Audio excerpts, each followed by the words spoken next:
અહીંયા vibrant એક્ઝિબિશનમાં airport ઓથોરિટીનો એક મોટો સ્ટોલ છે. એટલે અમે છે ને પરમ દિવસે આવ્યા હતા અને સ્ટોલ જોઈને સીધા નીકળી ગયા હતા. અમને એમ હતું કે આ ગવર્મેન્ટનો ડિપાર્ટમેન્ટ છે અને આપણે એમાં કાંઈ લાગુ નથી પડતું, પણ એ વસ્તુ અમને આજે થોડીક અલગ લાગી. કેમ કે અમને છે ને અત્યારે ઇન્દ્રમોહન સર છે, અજયસિંહ છે, પછી આપણા સંજયભાઈ ભુવા છે, કમલેશભાઈના એક કઝિન થાય સંજયભાઈ ભુવા, એ એરપોર્ટમાં જોડાયેલા છે. એટલે એને અમને આજે ઘણી બધી એવી ઇન્ફોર્મેશન આપી કે જે આપણે બધાને કામ આવે. કેમ કે અત્યારે છે ને જો આ એટીસી છે એટલે એરપોર્ટ ઉપર તમે જુઓ ટ્રાફિક કંટ્રોલનો ટાવર હોય, એટલે હવામાં પ્લેન ઉડ્યા પછી એને બીજી કોઈ દિશા ન ખબર હોય, એ બધોય ટ્રાફિક છે ને એ આનાથી કંટ્રોલ થાય. એના સિવાય તમે ક્યારે ટ્રેનમાં મુસાફરી કરતા હોય તો કેટલો સામાન લઈ જવો જોઈએ. વધારાનો સામાન કદાચ કોઈ તમને એમ કહે કે ભાઈ મારામાં 1 કિલો વધારે છે તમારામાં નાખી દો, તો એવી કોઈ દી ભૂલ નહીં કરવાની. કેમ કે સ્મગલિંગના ને એવા બધા કેસ બને છે. તો એવા બધાય અમને ઘણી બધી જાગૃતિ આપી. અને એરપોર્ટ ઓથોરિટી છે એ ખાલી એક ગવર્મેન્ટનો ડિપાર્ટમેન્ટ નથી, પણ બીજું ઘણી રીતે પબ્લિકને હેલ્પફુલ થાય છે. એક વખત એરપોર્ટ બની ગયા પછી એમાં હજારો માણસોને રોજગારી મળતી હોય છે.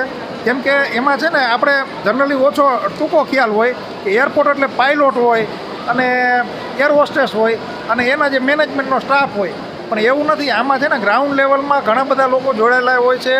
એક નાનામાં નાના વોચમેનથી કે પ્યુનથી લઈ અને એના માટે કોન્ટ્રાક્ટર હોય. આજુબાજુમાં જ્યાં એરપોર્ટ હોય ત્યાં આજુબાજુમાં ઘણી બધી રોજગારીનું સર્જન થતું હોય છે અને ઘણી બધી પ્રકારની નોકરી એરપોર્ટમાં હોય છે, પણ આપણે એવી કાંઈ ખબર નથી હોતી એટલે આપણે એમાં એપ્લાય જ નથી કરતા.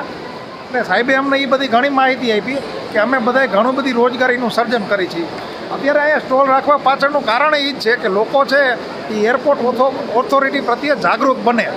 અહીંયા છે ને ખૂણામાં જો તમે જોઈ શકો કે એક સિમ્યુલેટર પ્લેન એટલે કે એરોપ્લેન કેમ ઉડે ને એના માટેની ટ્રેનિંગ આપી છે. સ્ક્રીન ઉપર હેન્ડલ છે એ આપણા હાથમાં હોય અને પ્લેન છે ને એ સ્ક્રીનમાં ઉડાડવાનું, બરાબર. પછી જો અહીંયા સામે સ્ક્રીન રાખી છે પ્લેન કેમ ઉતરે.